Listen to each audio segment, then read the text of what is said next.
نماز فاطمۃ الزہرا مستغفرین اور توبہ کرنے والوں کی نماز کے طور پر مقبول ہے۔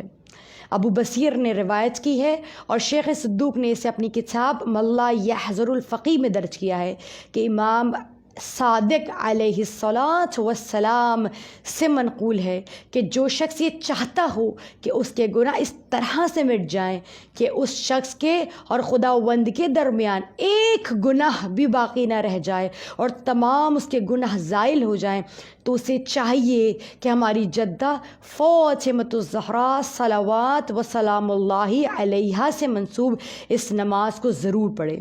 صادق امام جس کی ذمہ داری لے کے کہتے ہیں کہ اسے پڑھنے والا تمام گناہ سے پاک ہو جائے گا۔ میرا جی چاہتا ہے کہ اسے نہ صرف اس شب میں، نہ صرف شب جمعہ بلکہ روز ادا کیا جائے۔ بہت آسان سی نماز ہے۔ طریقہ کیا ہے؟